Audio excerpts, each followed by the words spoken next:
क्या आप जानते हैं भारतीय फुटबॉल का एक ऐसा दौर भी था जब हमें ब्राजील ऑफ एशिया कहते थे। एक ऐसा समय जब हमारे खिलाड़ी नंगे पैर खेलकर दुनिया की सबसे बड़ी टीमों के पसीने छुड़ा देते थे। लेकिन आज अजय देवगन की फिल्म मैदान में जो दिखाया गया है, क्या वो पूरा सच है? क्या फिल्म के क्लाइमेक्स में कोच सैयद अब्दुल रहीम वाकई में खून की उल्टियां कर रहे थे?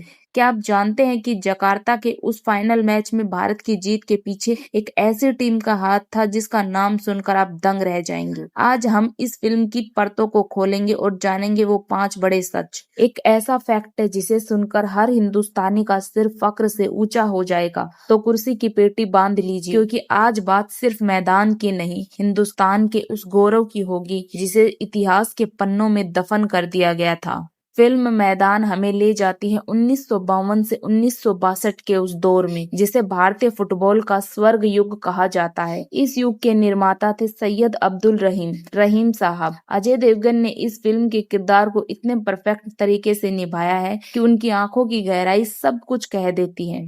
रहीम साहब सिर्फ एक कोच नहीं थे, वो थे दूरदर्शी। उन्होंने उस समय की ऑल इंडिया फुटबॉल फेडरेशन की गंदी राजनीति और क्षेत्रीय भेदभाव से लड़कर एक ऐसी टीम खड़ी की जो टीम इंडिया थी, न कि सिर्फ कलकत्ता हैदराबाद की कोई टीम। उन्होंने बलराम जैसे हीरो को सिकंदराबाद की झुग्गियों से खोजा, पीके बनर्जी और चुन्नी गोस्वामी जैसे दिग्गजों को तराशा। उनका एक ही मंत्र था, मैदान में उतरना, 11 पर 1 दिखना। अब आते हैं उस सस्पेंस पर जिसने फिल्म को इतना ड्रामेटिक बनाया। फिल्म में दिखाया गया है कि 1962 में जकार्ता एशियाई खेलों के दौरान रहीम साहब को फेफड़ों का कैंसर था। वो मैच के दौरान खून की उल्टियां कर रहे थे। दर्शकों को इमोशनल करने के लिए ये बेहतरीन सीन था, लेकिन सच कुछ और ही था। सच ये है कि रहीम साहब और उनके परिवार को कैंसर के बारे में पता तक नहीं था जब तक वो जकार्ता से गोल्ड मेडल जीतकर वापस नहीं लौटे। फिल्म में दिखाया गया स्लो पॉइजन जैसा दर्द असल में उस महान कोच ने जीत के बाद महसूस किया था।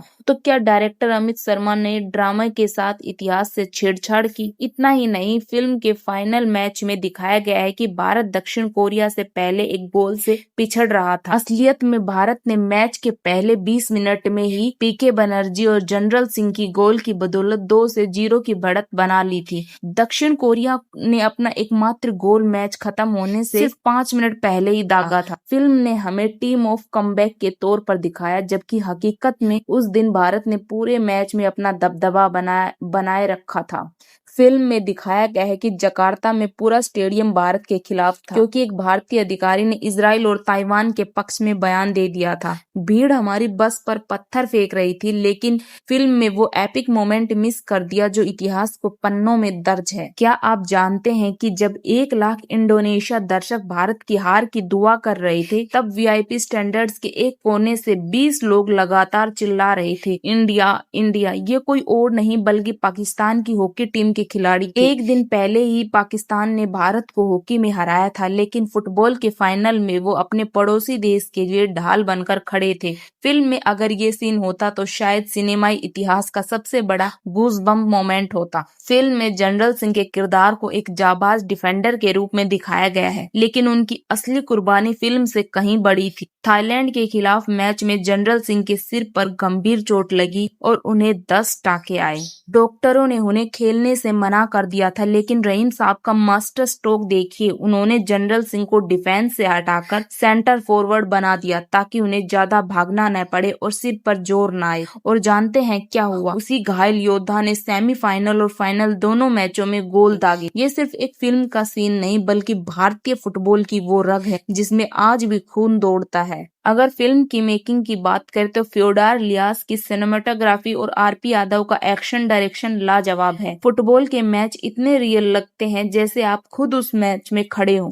AR रहमान का संगीत, खासकर मिर्जा और रंगा रंगा, रूह को छू लेते हैं। हालांकि बैकग्राउंड स्कोर कहीं कहीं थोड़ा लाउड महसूस होता है। गहराई की कमी कहीं कहीं रह गई। मैदान सिर्फ एक फिल्म नहीं है, ये एक श्रद्धांजलि है उस इंसान को जिसने मरते दम तक हार नहीं मानी। रहीम साहब 1963 में कैंसर से हार गए और उनके साथ ही भारत फुटबॉल का वो सुनहरा दौर भी खत्म हो गया। उनके जाने के बाद भारत आज तक कभी ओलंपिक के लिए क्वालिफाई ही नहीं कर पाया। जैसे कि खिलाड़ी फोर्टुनाटो फाक्रो ने कहा था, रहीम साहब भारतीय फुटबॉल को अपने साथ ही कब्र में ले गए।